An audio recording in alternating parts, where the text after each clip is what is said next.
Good afternoon and welcome to this afternoon's sitting of the Education Committee. I'll just deal with housekeeping at the start and then we'll move into the agenda. So I would like to advise members that the committee meeting will be recorded and broadcast throughout Parliament buildings and online, and I would advise anyone in the public gallery that they're welcome to use mobile devices as long as they're in airplane mode and that all devices are muted. And I would just emphasise it's not permitted to take photographs or record any part of the meeting.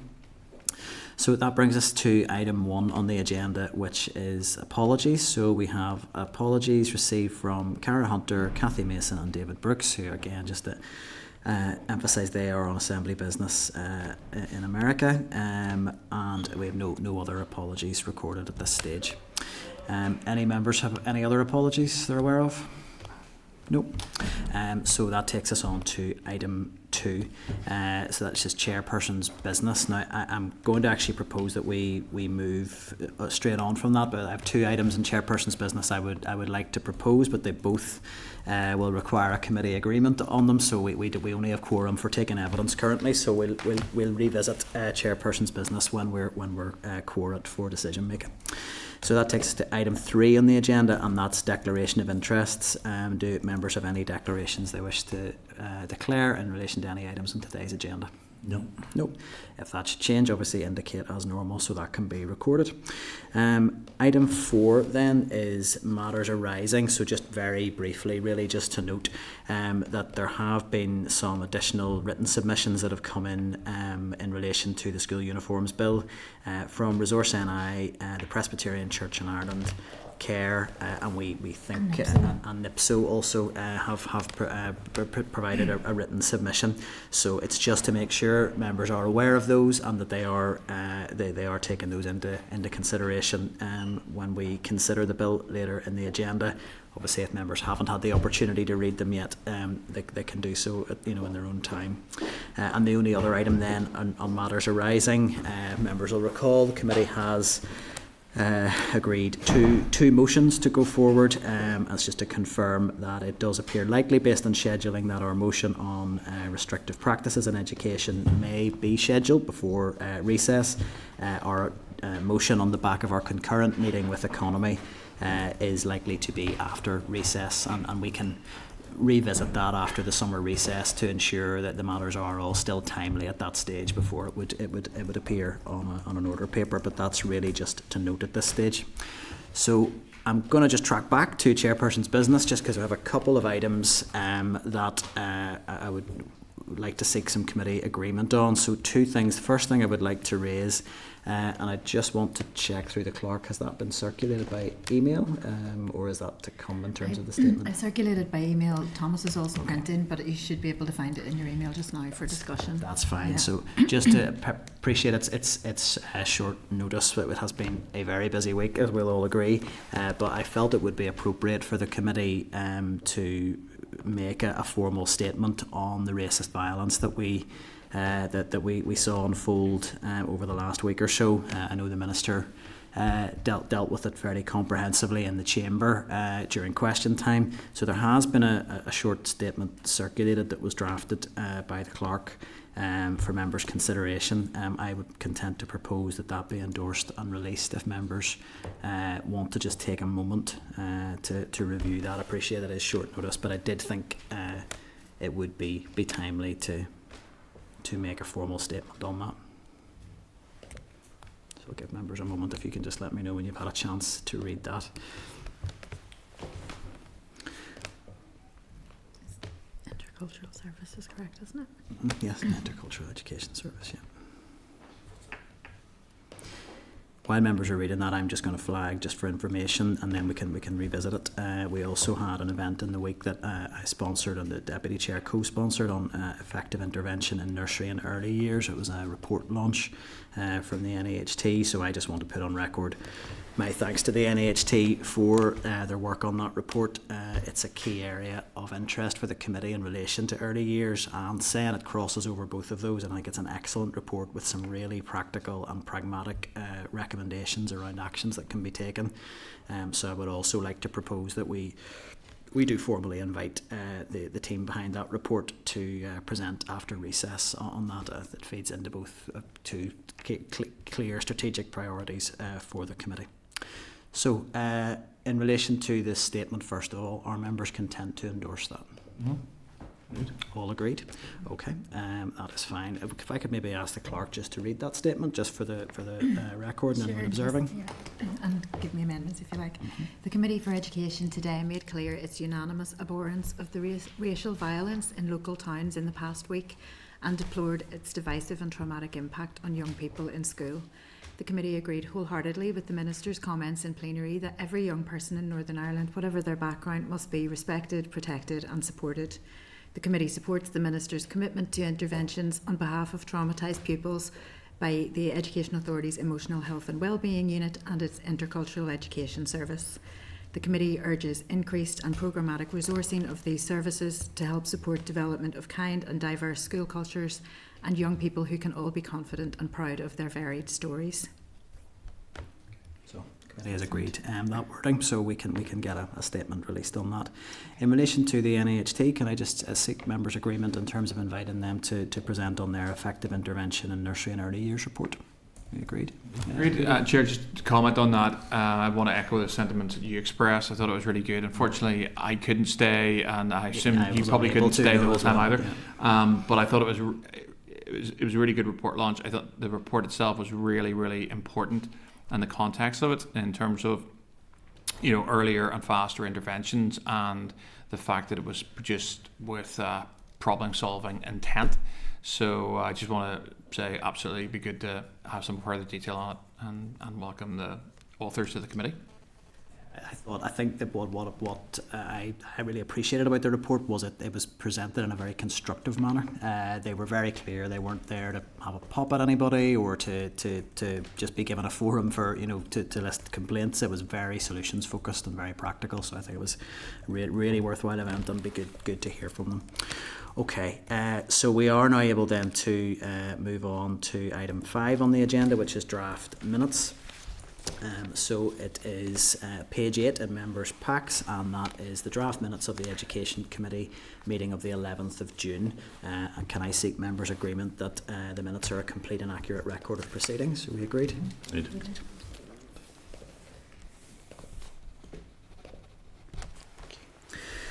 Okay, so that moves us on to our first evidence session of the day. It's item 6 on your agenda, and it is a briefing from Lucy Crane, who is an educational consultant and who conducted the recently concluded review of the Northern Ireland curriculum.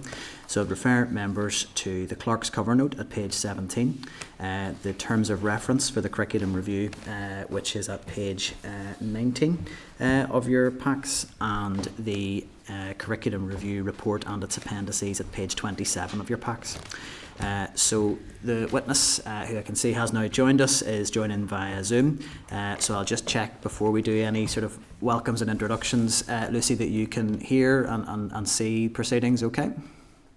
That's great. And can we just check your audio there, that you're coming through okay? Hello. That's great. All the tech is all working, so that's great.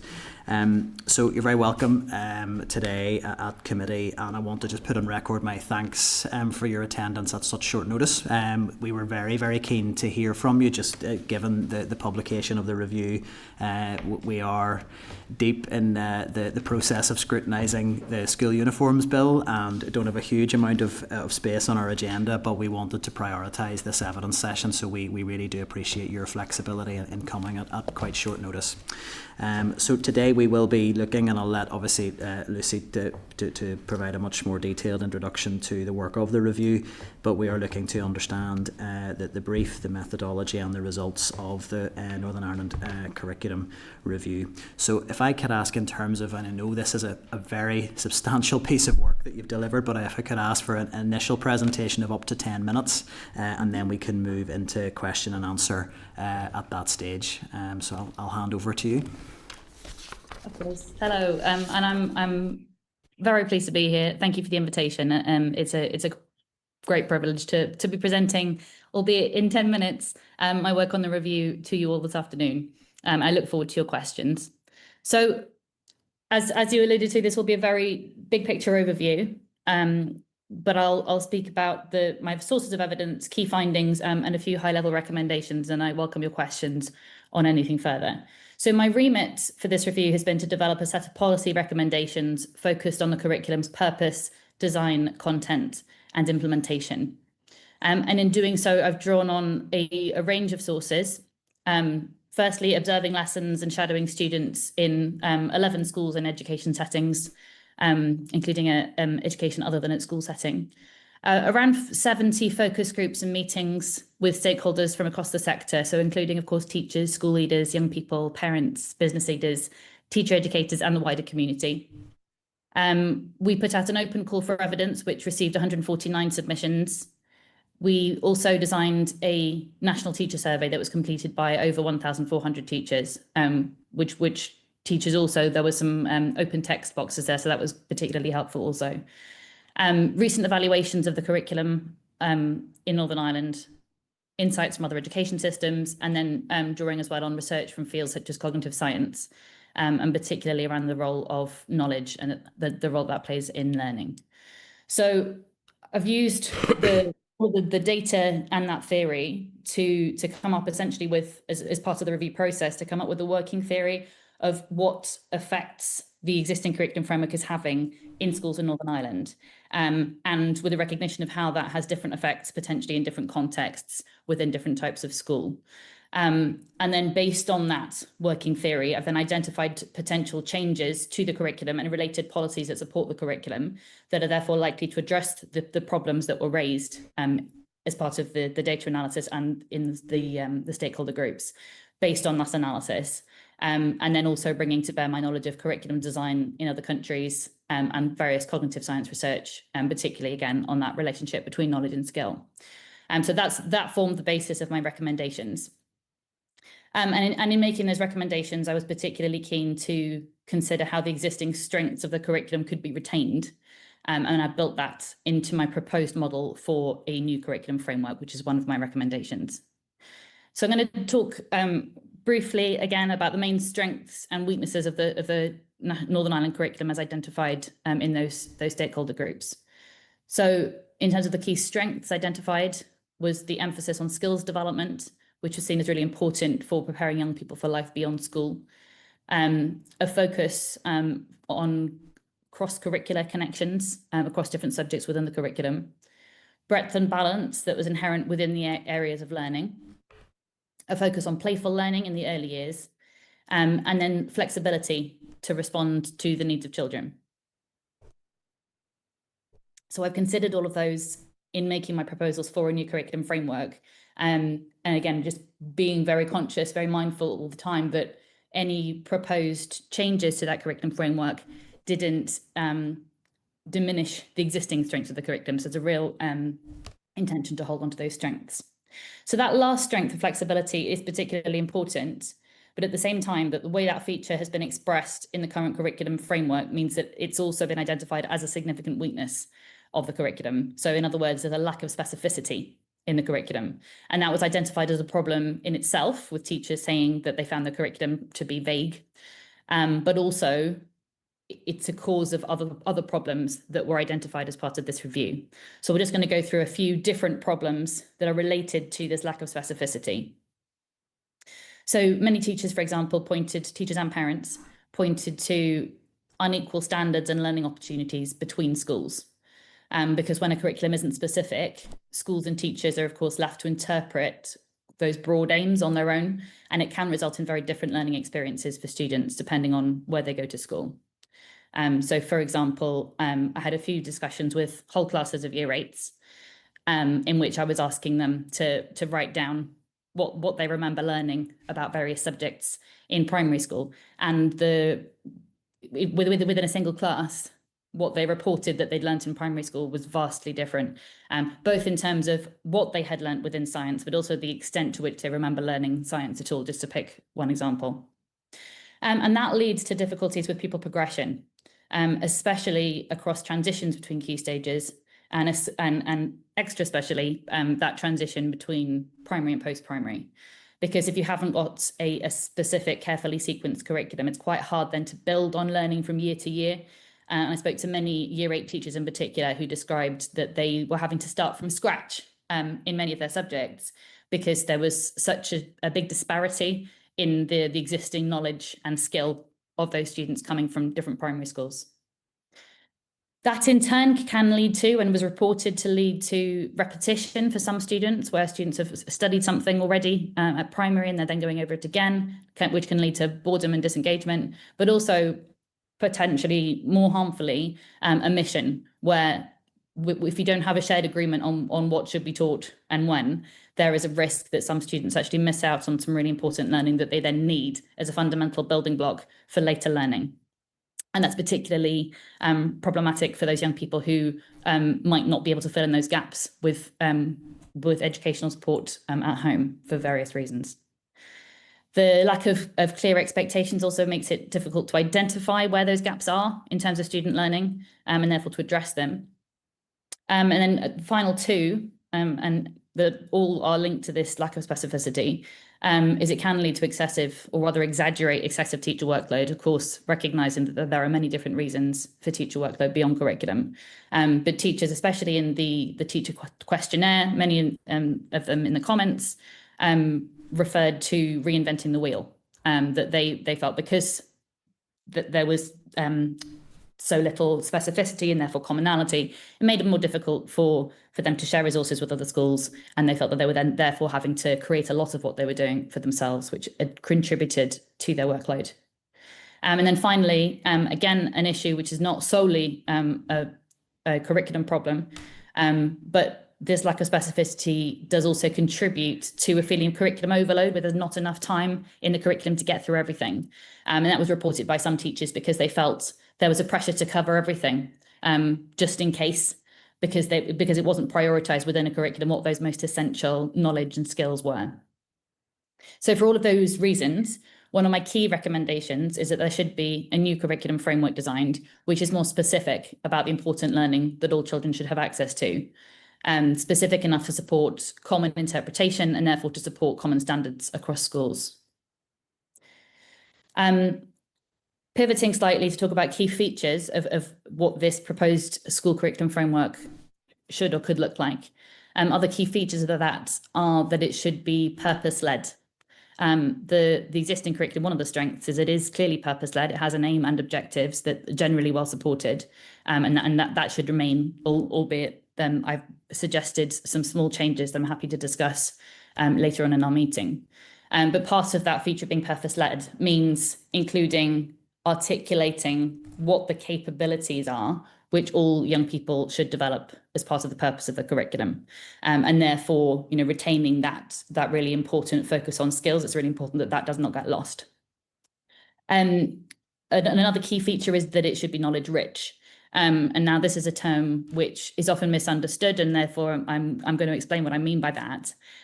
So knowledge rich means being specific and deliberate about the inclusion of knowledge, in addition to subject-specific skills and experiences. So it doesn't mean that it should be only knowledge and to the exclusion of other things. But why it's particularly important to articulate that knowledge is because knowledge underpins skill, both subject-specific skills, but also broader and more general skills like critical thinking, for example. So just let's take that example, critical thinking. In order to teach children to be critical thinkers, that's not something that we're able to teach in isolation. That's something that depends on them having a deep connected knowledge base from across a range of different subjects. And what can also really help with that is children, and this ties into the knowledge rich idea, is also teaching children and young people what are the different ways in which the disciplines on which subjects are based, for example, history or science, what are the different ways in which those disciplines establish truth claims? What are the different ways in which they argue something is valid or isn't valid? And these are different, they look different in different subjects, but the result of those is that it can support young people to be critical thinkers. So in summary, in terms of that knowledge rich piece, it's being specific, sequencing knowledge carefully to ensure that there's coherence, and including that element of how different disciplines work. Another key feature, and I won't go through all of them, I don't want to take too much time, but this is a really important one, and perhaps I'll finish here because I realise I've now been talking, I think, for about 10 minutes, is that it's flexible and inclusive.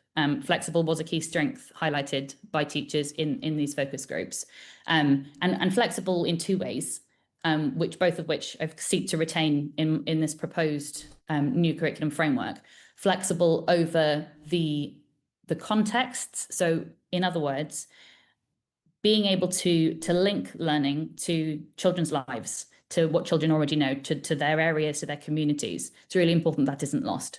And so in honour of that, to make sure that remains, I've suggested that the specificity is mainly about the key concepts and the abstract knowledge within different subjects, rather than the contexts through which you teach that abstract knowledge. So that there's still plenty of scope for schools to make a curriculum their own, to choose what case studies they use, which authors, which pieces of music, etc. And flexible and inclusive in another sense also, in terms of flexibility over pace. So I'm proposing that there's flexibility within a key stage in terms of how quickly or slowly a class might move through the curriculum. But then, of course, for children with special educational needs, there might need to be further flexibility over pace so that they are working on the same curriculum content as their peers, but perhaps just going through that more slowly. And which leads me on to my final point for now, which is that an acknowledgement that for some children, and this is what I heard strongly from the special educational needs sector, for some children, actually the content in any kind of mainstream curriculum isn't necessarily what those young people need, or it's not the entirety of what those young people need. And actually they would like to see some kind of curriculum design, so curriculum strands, which are specifically attuned to their needs. So life skills, for example. So in this model, I'm proposing that there can be bespoke additional strands within this curriculum designed by the special educational needs sector, which means that young people can then, if they are able to, and their teachers and their parents can make a decision about which of those strands from both a mainstream set of strands and also these bespoke strands, which that they are able to take on to form their own bespoke curriculum. So there's much, much more to say, as I'm sure you can imagine, given the length of my report, but I'm keen to hear what you are particularly interested to hear about, and I will stop there. No, that's brilliant, and I appreciate it was probably an unmanageable challenge to summarise your findings in the time that we have available to us. So I appreciate you sort of giving us that high level overview. I want to start with an issue that is you probably anticipated was likely to come up, which would be around how the role of academic selection impacts the curriculum, and you do address it in your report. Just to quote your report, you state grammar school transfer tests, though unofficial, exert a powerful influence, which I was struck was quite a strong phrase, often narrowing the curriculum from as early as year 5. So in your opinion, based on that, is how the transfer test tends to shape curriculum in Key Stage 2 in particular, is that potentially negatively impacting our children's learning at that stage of their education? I would say in the current situation, yes, it does. In terms of, as I've said, it narrows what teachers are currently focusing on. And I think it needs to be considered in the context within which it sits. So the context at the moment, as you'll know, is that there is no national assessment, or certainly there's no national test. The existing assessment arrangements have fallen away really in terms of, as you'll know, due to action short of strike, that it's not been used across the country. So there's almost a vacuum in terms of both assessment, but also curriculum, because the curriculum in primary and in post-primary is so high level, relatively vague, as in the words of some teachers. It means that what often happens, and this isn't a Northern Ireland specific issue, is in the absence of any more specific guidance in terms of either curriculum or a national assessment, teachers are then more heavily swayed by whatever assessment does exist. And in this context, that is the CEAG transfer test. And so it's exerting undue influence on account of it being the only test that is within the system. So you'll see in terms of, I have not made any formal recommendations in this area because it's beyond the remit of my review, but I have included a suggestion for the assessment review to have a look at, which is that there's already a suggestion in the Transformed document that there are some sample-based assessments at the end of key stages in literacy and numeracy. I think that will help in the first instance anyway, in terms of taking some of that focus and some of that weight away from the CO transfer test. But I think in order to stop it becoming, reinforcing the problem of this focus just on literacy and numeracy, or a pull towards perhaps too much literacy and numeracy at the exclusion of other things, that there should also be again, like a sample-based other subject that is tested at the end of primary school and key stage 3. So in Finland and Estonia, they have a similar system, and that subject rotates. So each year it would be literacy, numeracy, and then a different subject each time. And in that way, it can stop that exclusive pull towards teaching literacy and numeracy at the expense of other subjects. I'll maybe come to the issue of sort of maybe why you didn't make a very specific recommendation in this space. I wanted just to pick up on one other aspect to this, and one of the things that we hear around the preparation for the transfer tests is the differentials that can emerge. So you have children who are sitting the test, and then children who are not, who may be getting two very different educational experiences. Now, your focus has been that you think that we need maybe a greater focus on consistency, so that children are learning the same things by and large. And I don't want to oversimplify your recommendations, but at that end of key stage 2 stage, and you've highlighted it from as early as year 5, to what extent should that be an issue of concern for anyone interested in the education system here, that we potentially do have children who are having quite different learning experiences based on whether or not they're sitting a test that is a private enterprise, effectively? I do think it is a concern. I think that, again, one way to address that is to ensure that there is clarity on what it is that all children are needing to learn by the end of primary school, and that there is an associated test with that curriculum, so that actually then there are common expectations across that year group, and therefore children should be learning what they need to learn. I mean, supposedly, I don't know, I've not fully looked into it, but I believe that the CA test is based on the national curriculum. Now, the Northern Ireland curriculum. Now, at the moment, because the Northern Ireland curriculum is so high level, that can really mean a whole number of different things. If the Northern Ireland curriculum is more specific, and the CEAG test is based on the Northern Ireland curriculum, then there should be no reason why students should be learning different things, because they'll all be learning the Northern Ireland curriculum, and there will be a test, albeit a sample-based test, and whatever the upcoming assessment review recommend at the end of that. I suppose I would maintain a concern that we've effectively maybe privatised that element of it and left that to a private organisation, and again that those children who are not sitting the test, the impact on them. I suppose just would it be possible to expand a little more? You said it wasn't within the remit of your review, but just to help us understand why you didn't make a clear, direct recommendation, because your answers today have been very clear. I just wondered in terms of the recommendation aspect, why you didn't go down that route. Well, my recommendations were all on curriculum rather than assessment.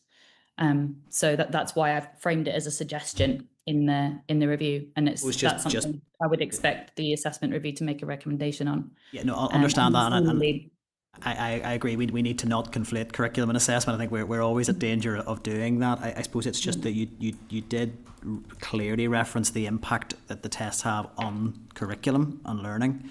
So I just wondered why there wasn't a specific recommendation to take forward, which would have maybe just carried a bit more weight in terms of how we approach this going forward. I suppose, as I said, partly that it was outside my remit to make specific recommendations on assessment, and secondly that the independent review have just recently had a look at the bigger picture, including the transfer test, and made recommendations there already. So other than acknowledging the very real impact that it does have on curriculum, I didn't think that it was the right place to be making recommendations on this specific issue. I think that there is an assessment review upcoming. I don't know what their terms of reference are, but I imagine that would be a more appropriate vehicle, perhaps, for that. Place. Yeah. Yeah. Well, I'll move on then. So it's perhaps on a connected theme. One of the things that comes through from the stakeholder engagement in your review from schools and teachers and from parents as well is that concern that once you move into post-primary that schools can start to feel in some contexts like exam factories, that everything becomes sort of funneled into the GCSE pathway that students are ordinarily on. And there was a concern that schools are really exclusively measured on those outcomes around GCSEs, and that curriculum is largely shaped really from as soon as post-primary education begins, is shaped and narrowed and funneled around that upcoming sort of qualification that the young people will sit. Do you feel that our qualifications framework, and like this may be similar to your experience in GB as well, does that disproportionately impact how the curriculum is delivered, and how would you propose we address that scenario? So again, yes, and this is, and you can see, through your line of questioning that the assessment and curriculum are closely related, and I would say more so at Key Stage 4 than at any other time, because the curriculum, although there are, officially there is a curriculum at Key Stage 4, it is just really areas of learning predominantly. There's some content within the continued mandatory areas of learning, but most of the curriculum at Key Stage 4 is the qualifications. So that really does become an issue. In terms of, as a kind of combination in my review of recommendations where I feel it's sufficiently curriculum related, and then suggestions within the text where I feel that it isn't sufficiently curriculum related and that it should be picked up by a qualifications review. But I suppose two main things that I suggest to address that. One is to suggest that the any future kind of accountability and qualifications review look at reducing the amount of content in the GCSE exams. But I think that's important, and that's a consistent message that I heard from most post-primary teachers I spoke to. They felt that there was too much content in those exams, but that doesn't solve the whole problem, I don't think, because there is so much flexibility around what qualifications young people choose, that there's a minority of students who are getting quite a poor deal, I think, in terms of the qualifications that they're choosing, and the opportunities that doesn't open up for them in the future. And so I have made some suggestions around that with regards to potential accountability measures. Again, suggestions rather than recommendations. And also LLW, I think, is a really important area of learning here, because while I don't want to conflate two issues. So there's the contents of Learning for Life and Work, which includes lots of really important actual content that young people value and want to learn, and it's not being taught consistently or very well at the moment. So there's that. But there's a separate issue of what employers would call transversal skills. Parents really value these as well, in terms of young people being resilient, being able to communicate, take forward, take initiative, and those kinds of things. Now, these are not the same thing, but I do think that there is, on account of the heaviness of the GCSEs and the stakes attached for GCSEs, often there's not a lot of opportunity in post-primary schools for young people to develop these skills.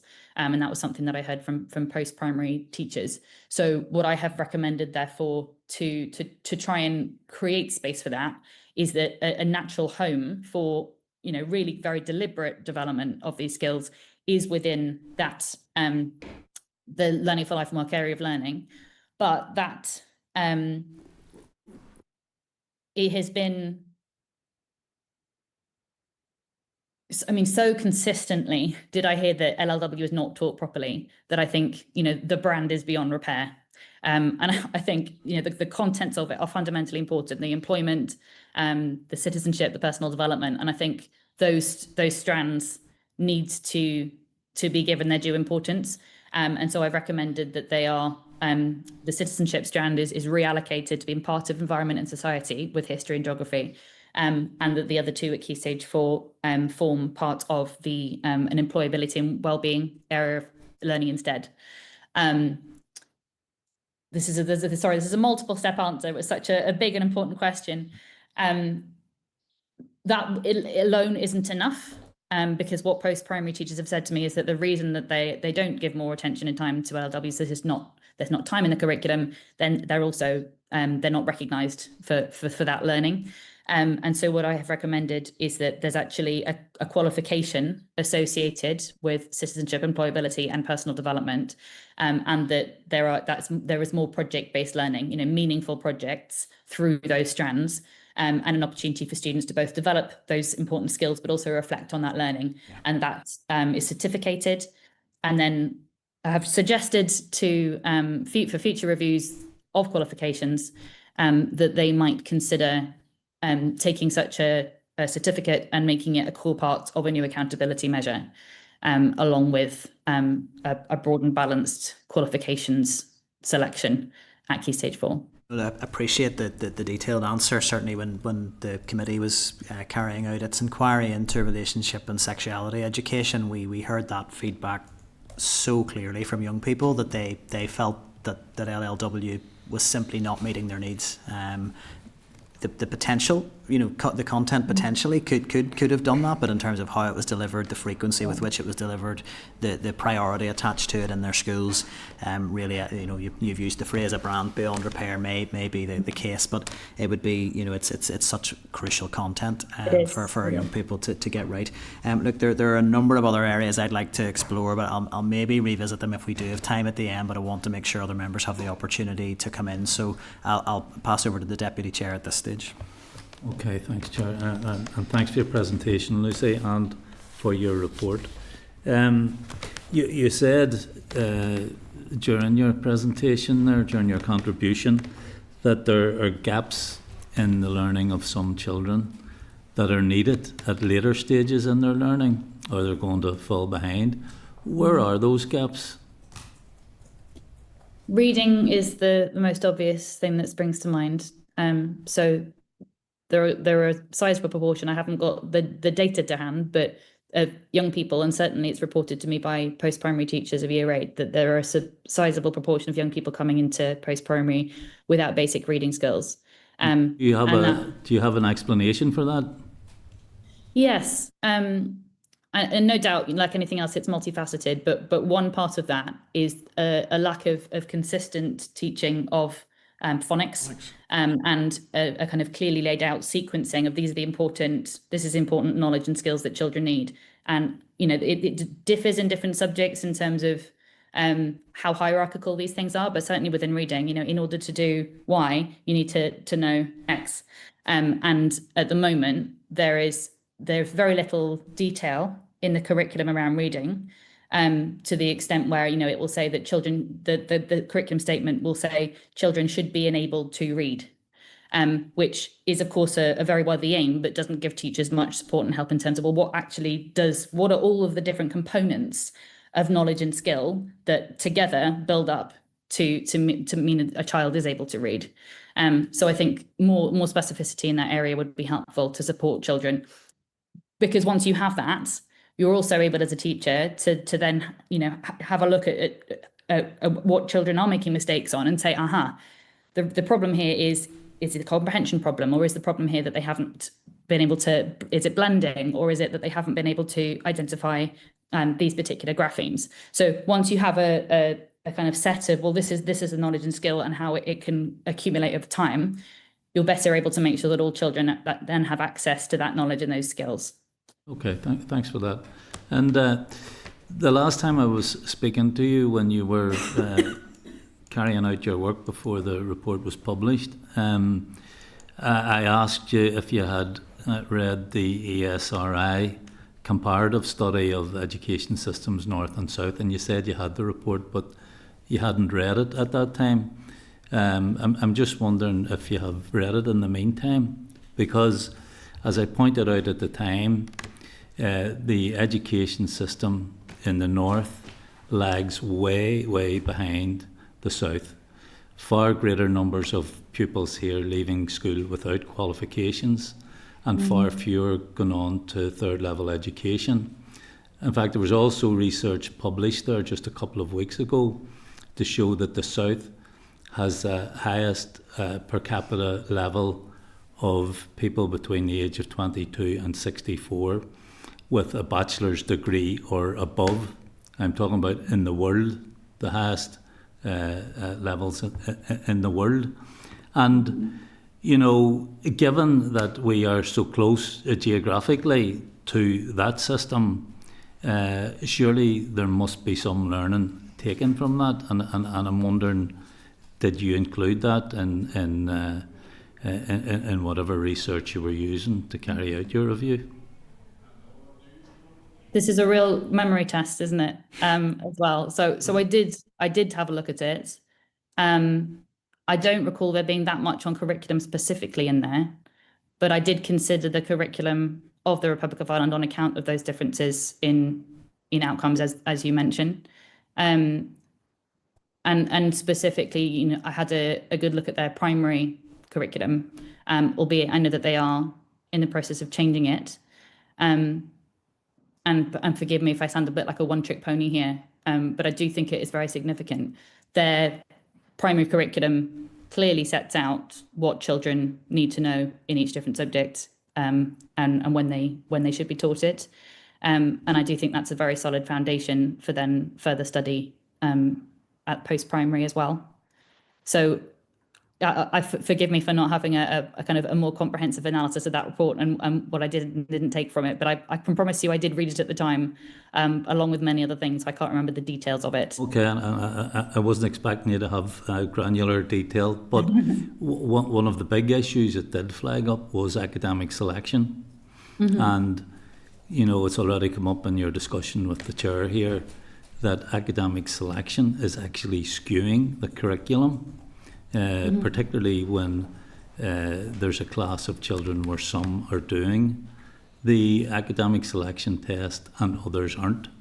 And although, I mean, you're saying it wasn't specifically within your remit, if it affects the curriculum, surely it would have been important for you to make, I suppose, a more powerful contribution in regard to the damage that is doing to the curriculum overall and the education system in general.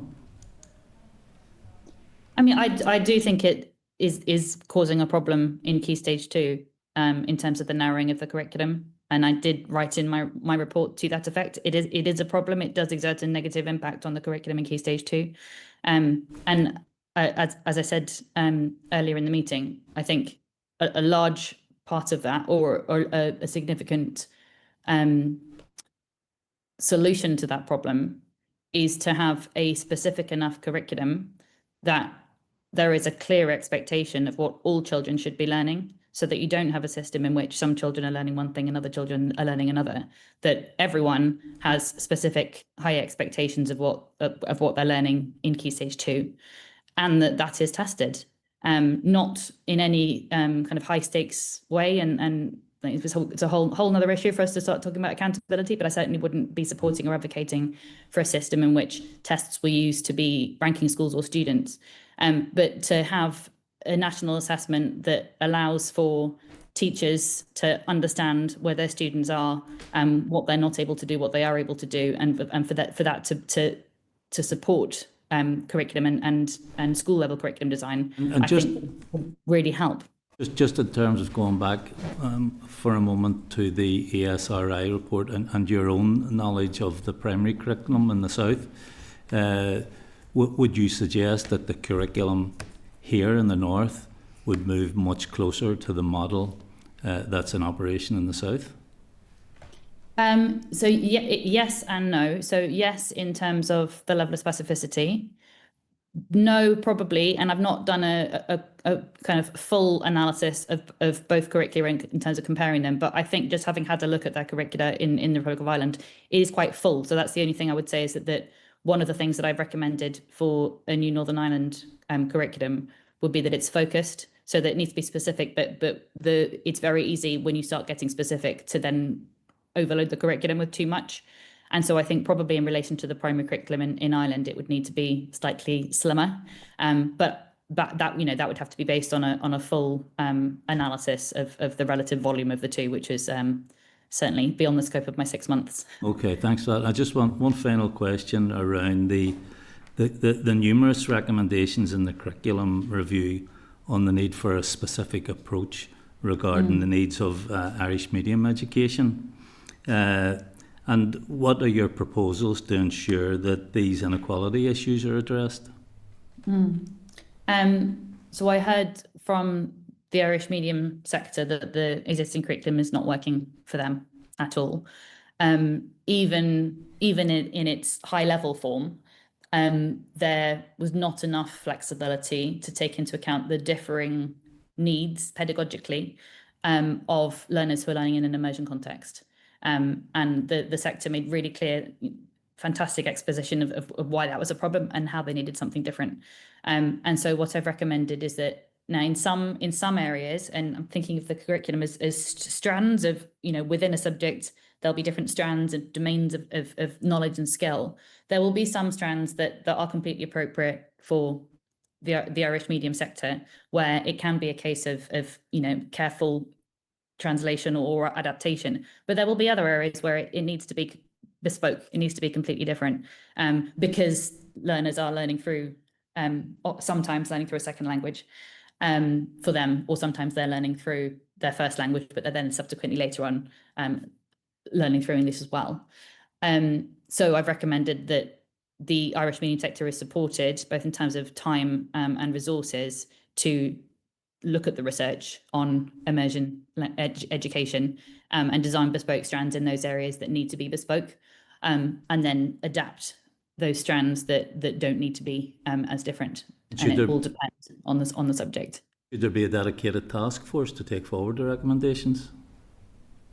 As part of the existing task force, I envisage the existing task force being inclusive of the Irish medium sector, and that within that there would certainly be Irish medium specific subcommittee or whatever terminology we are using to take forward that important work of designing those particular strands. Okay, thank you. Thank you, Deputy Chair. Michelle, you'd indicated next. Thank you very much, Lucy. Thank you for your evidence. There's so much in your report that I don't really know where to focus in on, so I'm going to do my best here.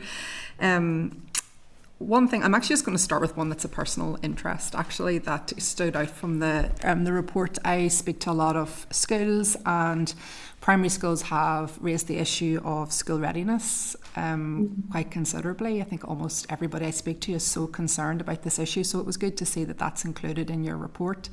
So I just wanted to get a sense from you in terms of just how serious that issue is. You obviously draw links between the use of devices and screen time for young children, and then coming into school unable to learn. So just want to hear from you just how serious that issue is. So this is something that I heard a lot consistently from teachers in the foundation stage, and then also from practitioners from preschool and nurseries as well. And similarly in the submissions, there was a view expressed that the children coming in were often or a more significant number of them were at lower levels of development than they have previously been, and that problem is getting worse.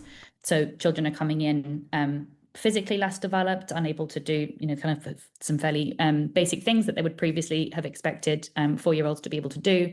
Their language is delayed.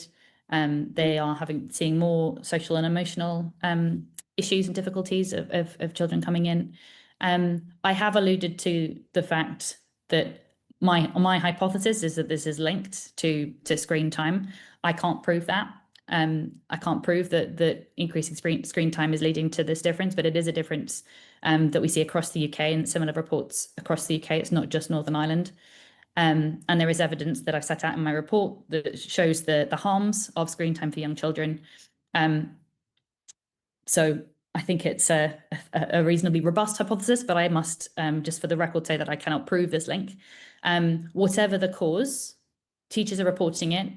There is some evidence from the Royal College of Speech and Language Therapists in Northern Ireland. They did a big survey recently, when they found that a large proportion of practitioners have said, yes, this is an increasing problem and it's getting worse.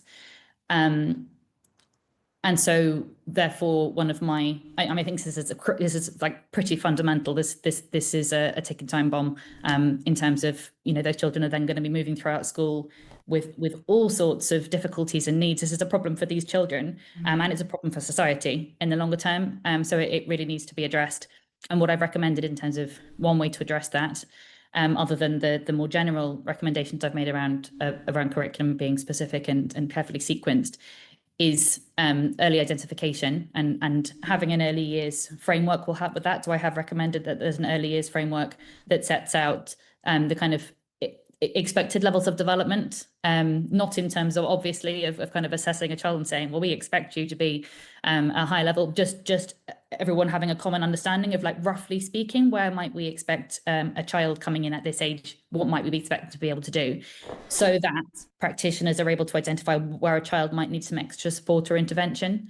And so I've recommended that there is funding targeted to, you know, and this needs to be considered carefully in terms of taking this forward, the specifics of it. But either to support better staff to student ratios to allow teachers and practitioners within those settings to undertake training and to do those interventions themselves, or in more severe cases to get external support from specialists to do some intensive intervention with young people and support them to develop in any ways where they might need that additional support. Okay, thank you. I mean, it sounds like these are quite urgent interventions, really, if you have to get these kids. I think so. In order to engage with the rest of the curriculum, they have to have those baselines. So, exactly. Yeah, no problem. It's fundamental, and it's also, and this is not how I usually think about young children, of course, but it's also an economic imperative. You know, the earlier you invest in children in terms of addressing those needs really early on, the more benefit it will have in the longer term, or the more essentially the more damage you will prevent long term if those children are not helped in the way that they need to be helped. Yeah, I mean, Lucy, you're saying things we've already heard so many times about early intervention, but like, you've been quite specific there about that need of school readiness. I'm going to talk to you about something that's specific to a subject now. So the feedback from teachers, that was subject specific. There was one which is around PE. I think we're probably in a bit of a crisis here when it comes to PE in our schools. Some statistics, around 8% of our primary school and 20% of post-primary are getting the 2 hours recommended of PE per week. You haven't made any recommendations around PE, however, so why was that the case? So I've made recommendations around subjects in terms of, does the curriculum need to fundamentally be structured differently?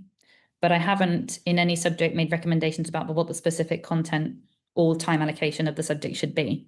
So it's consistent with the rest of my recommendations. So it's not that I think less of PE. I think it is fundamentally important, but my remit didn't extend to making subject specific recommendations about the kind of the content of PE. I haven't recommended that they're necessarily, well, I haven't recommended that there be a fixed amount of time that all schools have to spend per subject. I think that should still be up to schools. What I have suggested in terms of the implementation of the curriculum is that in the design of curriculum content, and it comes back to this, the point I made when I was talking to Mr. Sheehan about Ireland, is it's really important that there's not too much in the curriculum, and that there is a tendency in national curriculum design for every subject to think their subject's the most important and therefore put loads of stuff in, and then it just leaves teachers feeling overwhelmed. There's not enough time in the curriculum, and then subjects like PE often are the ones that get deprioritized. So something that might therefore help in terms of having time for PE is to, during that curriculum design process, to make some to give some guidance to the curriculum design teams and say, look, this is a kind of a fair distribution of time in a curriculum. You can only put in the amount of content that can be taught in this amount of time. It's then would still then be up to schools actually how much time they spent on something, but it should, in terms of the balance of content in that curriculum framework, encourage a genuinely broad and balanced curriculum that did include PE. Not going to let me do any. Yeah, I think we're probably going to be pushed for time for a further question. So I'll bring Cheryl in, who'd indicated next. Thank you, Chair, and thank you, Lucy. For the report, it was very good, and there was a lot of detail there.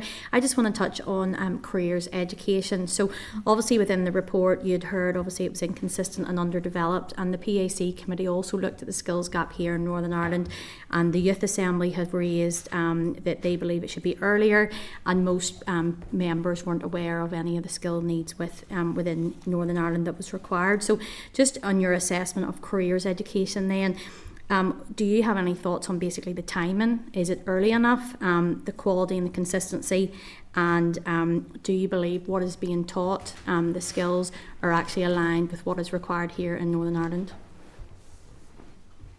Thank you, Muslim. So multi-part question, and I'll do my best to answer that in a reasonably short time. So in terms of the careers education, what I heard in terms of submissions, I wasn't like other subjects, I wasn't going and asking specific questions about specific subjects and then include career education. So I was relying on what have people told me to be the biggest issues within curriculum. Careers education did come up, and what I heard from was mainly from teachers and from parents is that it wasn't consistent, and the teachers didn't feel that they had sufficient resources or support to deliver that properly. So I have recommended that there is more guidance and more resources around careers education, and also that is tied in with data, both in terms of the needs of the economy, as you suggest, but also in terms of destinations data from the different qualifications that young people choose at Key Stage 4. Because as I alluded to earlier, there are, I think, some young people who are not getting sufficient advice or careers guidance for them to know that the qualifications decisions that they're making in terms of what courses they take won't prepare them or set them up for the kind of careers that they have in mind, that they don't always have that knowledge that they need to make the right decisions for them depending on what it is they want to do. So I have recommended that the Careers Education Service then sets out using data on where do young people go on to after they've taken certain qualifications, match that match that up with actual careers, so that young people can clearly see, right, I'm coming to my Key Stage 4 choices. Here are all of the different options, and here are all the different branches that I could go down, and these are the different types of careers at the end of it. In terms of the second part of your question around is it actually preparing young people for the needs of the economy, the biggest place in which that probably isn't happening, and I know this is has been a focus for some time, but is STEM degrees, and also tech and the knowledge and skills required for the software sector. So in terms of better preparing young people for that area, there's two recommendations that relate to that I've made. One is around making sure that there is science consistently taught in primary, by splitting out the world around us area of learning into two, because there were reports that science was getting lost in and amidst the history and the geography, and technology as well, science and technology. But in terms of the digital skills, again, there's a two-part answer here. One is actually introducing digital technology as a strand in itself with specific curriculum knowledge and skills, because that's something that was very inconsistently taught. The only place that was coming in the curriculum, or is coming in the curriculum at the moment, is through a cross-curricular skill of using ICT. But it's very, very broad, and it doesn't give information about what actually are we teaching students at different stages that are going to allow them to build up the kind of skills that they need to work in any sector, but specifically if you want more young people going into the tech sector. And then finally, I've recommended for within Key Stage 4 that all young people continue to have access to digital skills teaching through the employability strand. And that there should be partnerships between the software sector and schools to actually help to deliver that, because one of the problems, of course, with technology is that technology changes very quickly, and so it's quite difficult for schools and curricula to keep up. No, I appreciate them. There is a lot there, and it's good to hear, because obviously the skills gap is a major concern, and it's great to hear that there is kind of proactive work and collaboration, even in terms of data sharing between departments as well. Just in terms, and you might be out of your scope, so sorry, Chair, but one of the things that was raised with me was around social perceptions in terms of the academic or vocational choices that are made. Is there anything within kind of early that this is incorporated into the curriculum, that this mindset is improved, so that we value and we recognise equally both academic and vocational choices? Briefly as you can. Sorry, but Chair. no, it's a good question. Is it? Yeah. Yeah, no, absolutely. Just saying as briefly as you can, but yeah. Briefly as I can. I think having clear progressions will really help with that, because there is so, like, if young people can see all of the different careers that they can go on to, and high level qualifications going on level 3, level 4, level 5 through a vocational route and through FE, I think many more of them will be encouraged. I think at the moment it's just that that's not visible to them. They see it as either being you do A levels in university, or you stay on level 2 courses in FE and then and don't continue. So by mapping out, well, what does this look like in terms of level 2, level 3, level 4, all of the exciting and wonderful careers that you can do through a vocational route, I think that would be that would help. I appreciate that. Thank you, Chair. Thank you, Lucy. Sure. Annie? Thank you. Lucy, thanks very much. Lucy, in your report, it mentions inclusion and flexibility, but has limited discussion of the pastoral and emotional needs of pupils. How does your proposed framework support schools in embedding well-being and mental health in the curricular priorities? So partly it doesn't, to be frank. So I see that as being that there's a curriculum element, and then there's a whole school element that I think goes beyond curriculum, as I'm articulating curriculum anyway. So the part that is within curriculum would be through the personal development strand of this employability and well-being area of learning. And that's something, like anything else, I've not made recommendations around the specific content of that, but just that, like everything else, needs to be re-looked at in terms of, well, what actually, in this case, it's knowledge and skills very broadly defined, isn't it? But in terms of them understanding, how to manage their emotions, for example, those would be the kind of things that might be taught through a lesson within that area of personal development. But I think beyond that, it's beyond the curriculum which I've been asked to review. It's a really important part of school life, and I would, I'd see that as part of what the pastoral team does and whole school activities, the way in which they manage their, what they do in their assemblies, the way in which they manage behaviour in a school. There's lots of important things that schools are doing. I didn't speak much to that because I was asked to review the Northern Ireland curriculum, which is the kind of the technical framework of the curriculum, where you specifying knowledge and skills rather than speaking to that much wider conception of curriculum at a whole school level. I do think it's fundamentally important, but I think beyond. It feels like a little bit of a cop-out answer, but I'll say it because it is true. When children know things and are able to do things, when children are able to read, their well-being improves. And it is unsurprising that in sometimes young people are disengaged from school if they're not able to access their learning because they've got big gaps in their learning from prior. That can be a real problem with children's well-being. So it does affect it, but I recognise that there's so much more to well-being than what is in a technical framework of the curriculum. Yeah, because I suppose that's what worries me. I know others have talked about academic selection, but to me that warps the whole curriculum, because we have children by the age of 14, 50% of them are already dealing with mental health issues, and a lot of that comes from anxiety around, and as the chair said, test factories. We're getting children at a very young age to be testing. We aren't investing in early interventions, and that's right across all of our children, including our children with special educational needs. And I suppose for me, and just going on to your answer, and this is what really concerns me about the review and where the reform of this is all going. To me, it's almost like a top-down approach, and it's how do we then ensure that reform is then co-produced by children, by pupils, by the schools, and also by community. So Yeah, it's a really important point. And my answer to that would be that this is not top down. It's both. And I wouldn't even call it top down at all. So there are some things that I do think need to be decided at the level of the whole of Northern Ireland. And that's really important for consistency. But that's only half of the picture, or even less than half of the picture if you're including the whole school programs and things like that.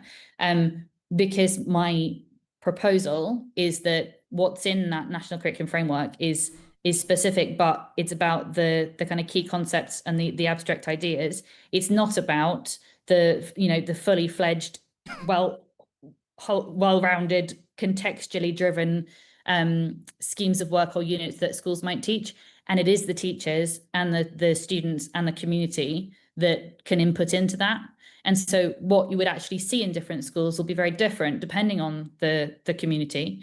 But the fundamental, this is the kind of key ideas or the key skills that children need to make progress, that will be the same.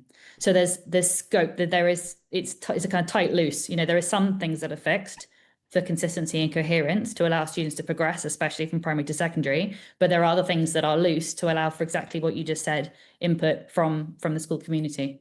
Yeah, I appreciate that, Lucy, but I suppose you appreciate where I'm coming from, where we have a minister that won't even discuss or just completely bypasses the harm that academic selection has on our children. So I don't feel like there'll be a flexibility within it, and that's why I asked the first question around pastoral care. My fear is we're going to move even further away from that pastoral care of our young people and move closer and closer to this, as the chair had said, test factories. But just one more wee point, just briefly, Danny, and it's on special educational needs, because you mentioned it around a different sort of approach to curriculum and flexibility. But we have a real problem here with placements, and there's so many children with very much additional needs who should be in a special school are now placed in a SPIM, and then children who would benefit from what would have been called a unit in the past, maybe dyslexia or may learning difficulty, are then put into a mainstream setting without that additional support. So how would this fit in that flexibility for their needs? Because I think that's a big problem that's being created right now to try and create places for children, because I review the EA as that it's a numbers game at the minute rather than looking after the care and the education of our children with additional needs. It's a big area, but again, just as briefly as you can, Lucy, on this one. Sure. So the two models that I suggested in terms of how does flexibility within the curriculum work for children with special educational needs, I suppose, but they function slightly differently, but they both can be used in a mainstream school setting. I'm not, with no comment from me on whether that's a good thing or a bad thing, and of course it will depend on the child. But even within a mainstream class, not a SPIM, your flexibility over pace can still be accounted for within a lesson. Teachers will need support with that in terms of resources, in terms of how do you do that, and professional development, of course. But there is scope for children within the same mainstream class to be working on the same strand, but at an earlier stage of that strand. And that's the benefit of mapping it out along strands that are based on progression within a certain domain.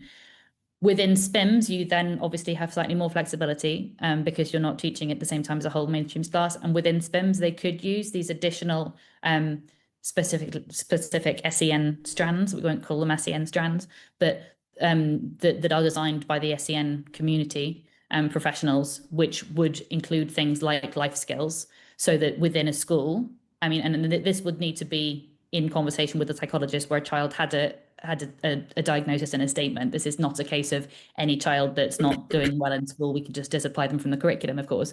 But there would be the option of that flexibility of choosing from different strands within a SPIM to best suit the needs of the young person that was in there.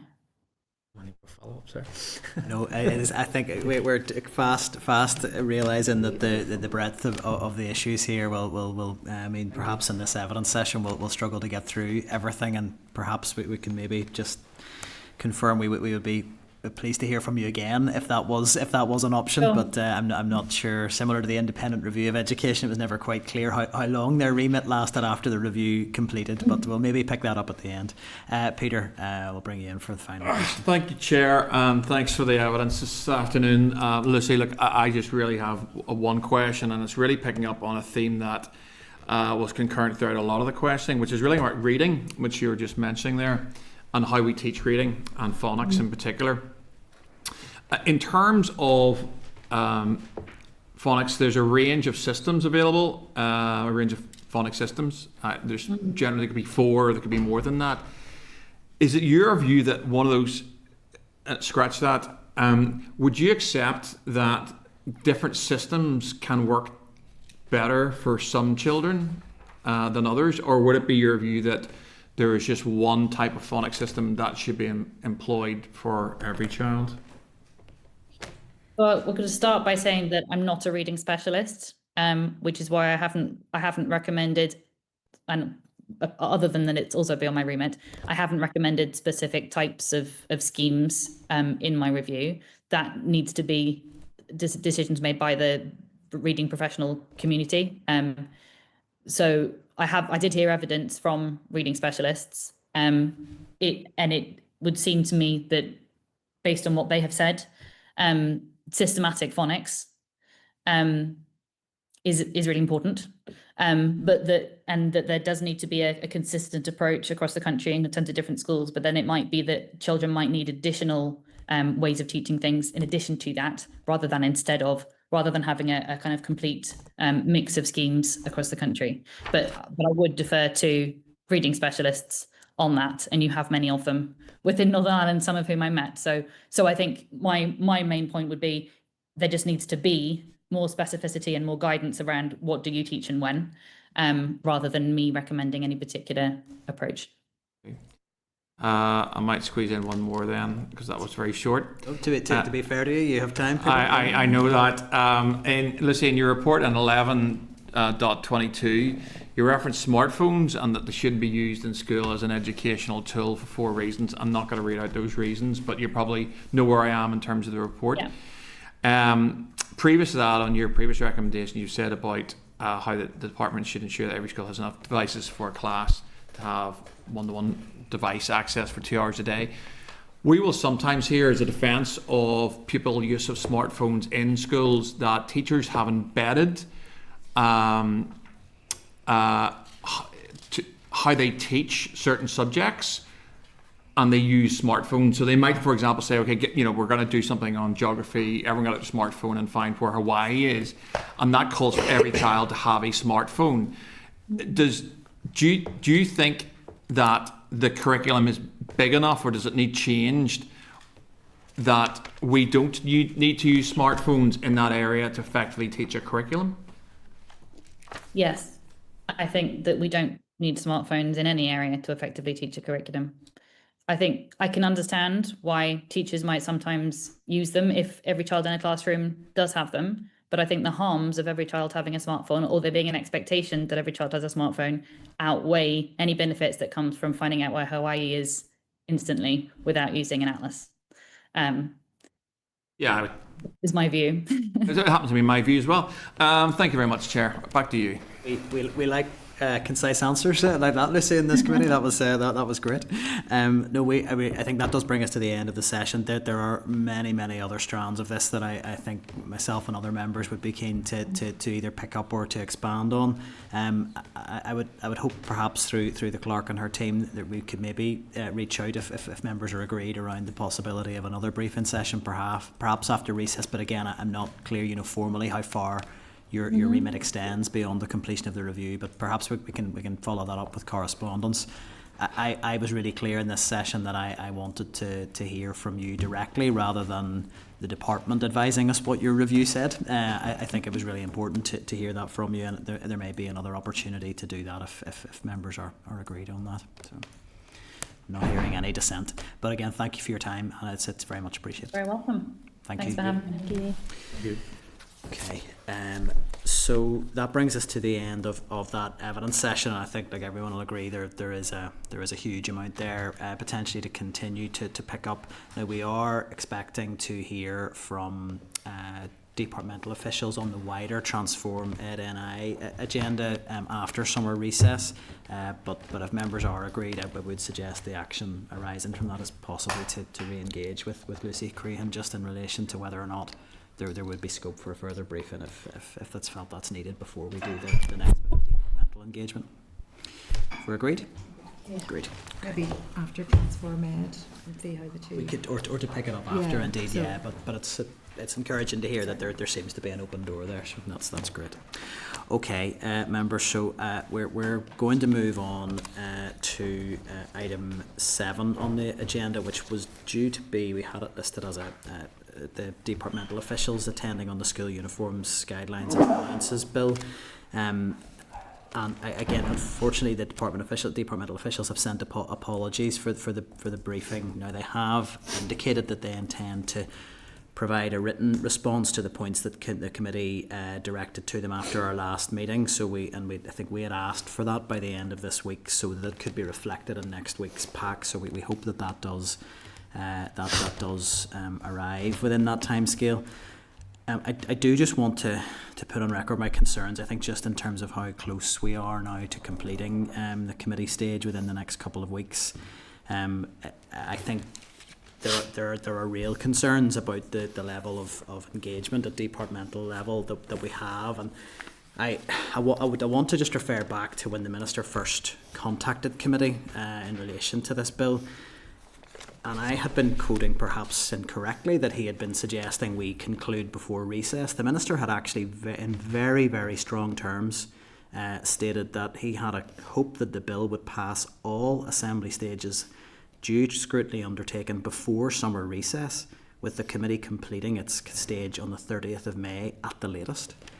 Now, we're on the 18th of June here and we've yet to see guidance, and I think we are in a very difficult position in that regard. I think there have been obviously different views exchanged around what an appropriate length of the committee stage was. Certainly what had initially been proposed of running into the autumn. There was a different view taken by members in the chamber around how that should be done, and we moved to a stage potentially completing at the end of August. But I think given the Minister's very clear direction that there was a time imperative around concluding this process as quickly as possible so that we can actually get guidance to schools in good time in advance of November prospectuses, the committee unanimously agreed to work to a schedule that completed at the end before recess commenced. So I feel that we have taken the directive that was issued to us, the challenge to work harder. I mean, we are on our 3rd meeting on school uniforms this week, but I am concerned that we have no guidance to see. I'm concerned that it was presented to us that this would be ready to go by the end of the summer as a concluded piece of legislation, and we have yet to know what the guidelines that the legislation will create will look like, even in draft form, even not including any amendments. Officials appear to be speaking to us in terms of working out the practical implications of guidance for schools, trying to understand the impact of limiting branded items, or perhaps even how we would define those. It feels very, very late in the day to be doing that. So I really just want to put on record my concern that we are not potentially dealing with an effective process here. I do not propose that the committee alters its course. I think we should act in good faith to complete our committee stage as thoroughly as we have, and we have heard evidence widely. But I don't feel that we have had what we need from the department to do that as effectively as we could. I think committee's been clear. We want to deliver for parents and we want to deliver for young people. So I don't see there's no desire on my part to delay. But I do want to seek members' views as to whether it would be appropriate at this stage to write to the Minister to put some of those concerns on record. We've had a very, very distinct shift in tone from the 25th of March when we were first written to, with this date of the 30th of May as an appropriate point to conclude. I mean, if we had concluded this process on the 30th of May, we would have really heard no evidence of any value whatsoever. We would have had no capacity to discuss amendments. And I'm concerned that there is either, at best, the preparatory work hasn't been done to a good enough standard to allow the guidelines to progress, or at worst, there is a desire to delay, which I can't, given the Minister's comments, I can't understand how we could be in that position. So I would like to seek members' views. Now, we don't have decision-making quorum here, so what we do now, we're back to decision-making quorum. I would like to hear members' views if there is agreement that we should be putting these concerns on record with the Minister, that we had hoped to have much more clear and clear direction of travel and what the draft guidelines, at least the draft guidelines based on the bill as drafted, would look like to help shape our deliberations. I didn't take any confidence from evidence we've heard from officials that we will have that before committee stage concludes, before recess, or indeed at what point over the summer, if that's when they will arrive, that we'll see them. So I think correspondence to note those concerns would be appropriate, and maybe to seek an explanation as to why we're in this seeming scenario, a bit of a standoff. So I'll open up to members for views, but that would certainly be my suggestion, Deputy Chair. I'm happy to support that, Chair. I mean, it has been very disappointing. I suppose the foot dragging by the department in all of this. I mean, the Minister made it very clear that he wanted this done quickly. Everyone presumed that he had all his ducks in a row. We don't know what the problem is now. I mean, officials told us that the guidance couldn't be delivered until they saw the amendments. I mean, in terms of the chronology, I think the guidance comes first, and then if they want to change that, they can after the amendments are seen. So, I mean, I know some people wanted a longer period to scrutinise this bill, and to be honest, I would have had no objection to that. But given that the Minister was in such a rush, and the argument was that parents and families are waiting on this so that uniforms will be more affordable, I can't understand. It's incomprehensible why the foot dragging is taking place.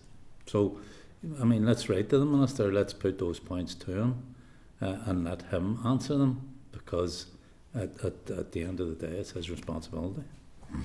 Thank you, Deputy Chair. Any other members want to come in, Peter? Yep, Chair. Thank you, Chair. Look, the guidelines, and we've rehearsed this in committee, would certainly be very useful. I don't think anyone on this committee can dispute that, given the fact that we're considering obviously a bill that gives legal effect to the guidelines. I wouldn't agree with the Deputy Chair. I would say that Deputy Chair used the term foot dragging on the way through there. I don't think there has been any. I think the officials probably are working at the fastest pace that they probably can in the department at this point in time. I think that there is a lot of benefit to be had for families out there when this bill hopefully becomes a reality in terms of making uniforms more affordable, which is a key remit of the bill. So, look, if it's a committee's mind to write to the Minister to get clarity on the issues around the guidelines, look, I'm not going to force that to a vote. But with those particular caveats, that I don't particularly believe the department is for any reason foot dragging or not going at pace on this. I'm completely convinced that they are. And I'm sure, and I think the evidence was given by officials the last time that they were here, that they were seeking legal clarity around some of the clauses and aspects, and that does not come necessarily quickly. That is outside the remit of the department. That is advice that they will be getting from OLC, because it's an executive bill, and so they're in the hands of other people. So, as I said, look, we're not going to oppose it. But I think clarity is important. Could I ask through the chair, just Peter, if there's not foot dragging, and accept what you say, sure, then there must have been a miscalculation on the part of the department about how long this process was going to take, and whoever's responsible should put their hands up, and ultimately it's with the Minister. So, I was going to just speak to that as well, and it's on a similar vein. I think, Peter, you were out of the room when I referred to the Minister's letter to committee on the 25th of March. That proposed that the complete legislative journey would complete before recess, and asking us to finish on the 30th of May. So that says to me on the 25th of March that the department and the Minister must have felt that the guidelines were effectively ready to go, if that's the timescale that he was operating on. So I am concerned how on the 18th of June we could have moved so far from the position at the end of March that suddenly legal advice is needed, or that we need more testing of how these guidelines will actually impact schools. If that wasn't clear on the 25th of March, I don't know where that huge pressure from the Minister was coming from. That is my concern. If we were concluding a legislative procedure at this point and saying in the next couple of weeks that would happen, and we don't even know what the guidelines are, or haven't acquired the necessary legal advice on the guidelines, then it would be a very, very bizarre process we'd be operating in. So I'm glad the committee didn't jump at that stage to run to that schedule. I maintain we may well be reaping what we sowed in terms of a more rushed committee stage if the department isn't actually ready. But we made a decision around the assumption, I think, that we could run to the end of before recess on the basis the department was ready. So I have concerns in relation to that. Yeah. Sorry. So Peter, I mean, again, I think you may want to respond to the deputy chair myself, and then I'll bring other members in. Do you want to respond directly to that? Or? No, I would simply make the point, Chair, as I was making earlier, that in terms of how the bill processes through the department, it's not just the department that will be doing the drafting for this. We'll be looking at the particular clauses and so forth as it makes its journey through that, and the department will be relying on other external agencies to give advice in the same way that we do on clauses, on amendments and so forth. So happy with that. For sure. So Michelle and Danny. No, thanks, Chair. And I think it's totally appropriate that you've raised this. I think we were railroaded into this reduced period of scrutiny. The concerns that would lead to a bad process have manifested in a way that I didn't even anticipate would be this bad. There appears to be the department stated with almost a blaseness, this is all going to be fine. We have these guidelines here, there's nothing to see here almost. Almost an expectation that nobody would look to amend a bill that is focused around guidelines without those guidelines being available to us. In terms of specifics that go into the letter, I'd also be keen to understand if the Minister intends to add more resources to the effort here. It looks like we have a team of 2. God love them working on this. There's an awful lot here to get through. I think we have sympathy with that group of people, so perhaps if the Minister is serious about this timetable, he'll perhaps add more resources to the effort to try and get this expedited as quickly as possible. For even from our own discussions in committee and with the department ourselves, I would have concern even some very basic ideas have not been bottomed out by the department, such as what they consider a brand to be. Branded goods, that is absolutely integral to how we figure out the affordability piece.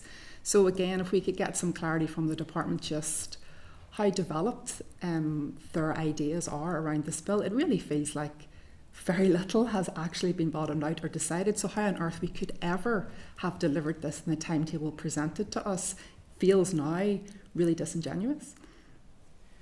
It is. I think the question of resource is a really good one. I think there's always a balance, in these forums, to scrutinise the work of the department, but also to be fair, to ask the question: are they actually resourced to deliver what they're being asked to deliver? Certainly, what the Minister set out on the 25th of March. If we're looking at a team of 2, it appears that may well have been a massive overstretch. But Danny? Yeah, thank you, Chair. And I feel like we've held up our end of the bargain. I suppose Michelle's sort of 8% railroaded. There was commentary around, work harder, and to me, very cheap comments that were being made in the chamber and then also on the media. But we did come, and it's our 3rd meeting this week, and we promised that we would work as much as we had to, and that included over recess and that. And that's just the members, that's also the staff and the team behind it. And, parents are waiting on this bit of legislation. They want to see it progressing, because it's not just about affordability, and it's in the bill. It's about comfort, it's about sustainability, and much more to really deliver for our children and young people. And I'm really disappointed, because to me, Fruit Dragon's one way of saying it. I actually feel, as a new member and legislator, feel a wee bit misled that I was being told a number of weeks ago that I would see guidelines within another week or 2, and I didn't see them, and I'm being told we won't see them for quite some time. Just don't think it's fair, and we've held up our end of it, and again, committed to working right over the summer if I have to, but I don't feel like it's being reciprocated. It's very disappointing.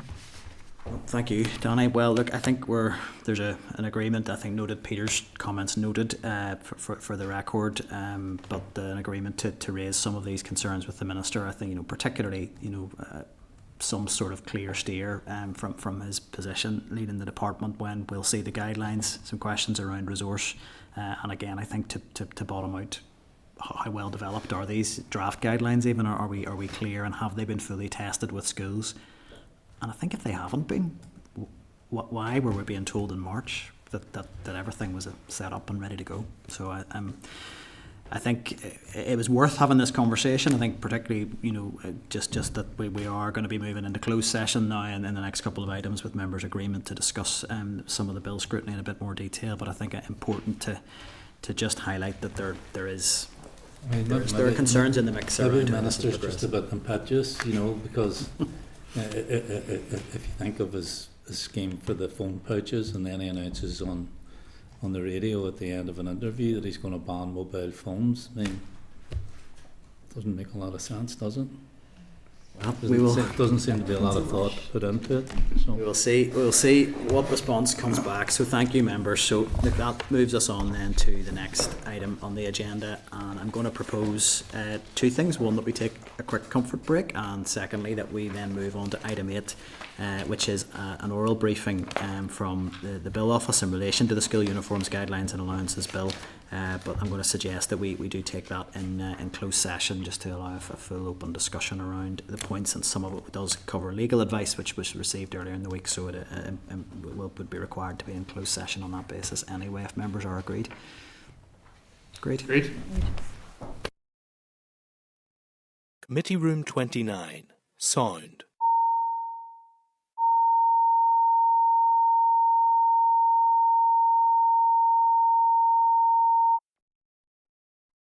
Committee Room 29.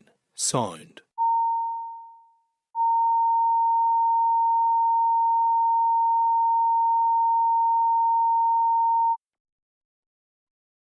Committee Room 29. Sound.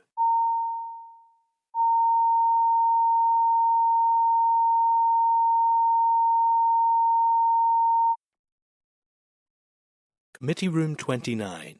Sound.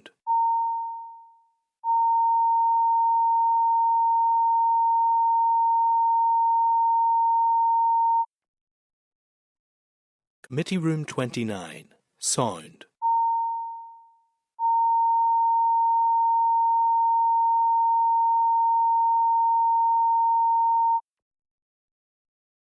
Committee Room 29.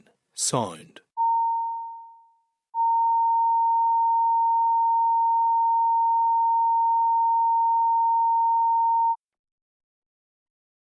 Committee Room 29. Sound.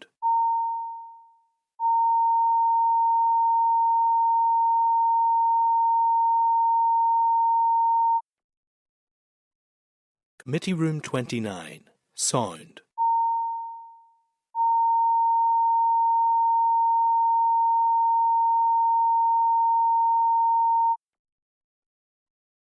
Committee Room 29. Sound.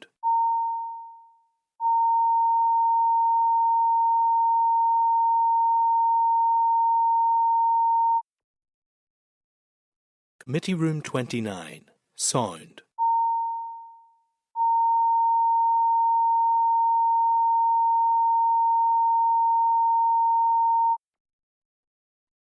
Committee Room 29. Sound.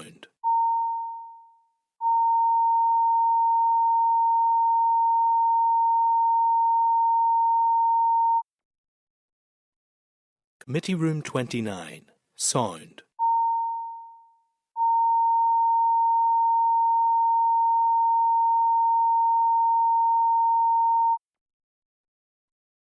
Committee Room 29. Sound.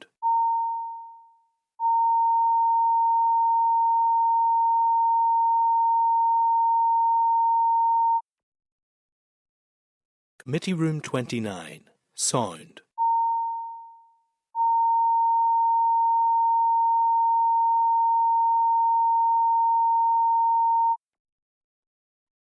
Committee Room 29. Sound.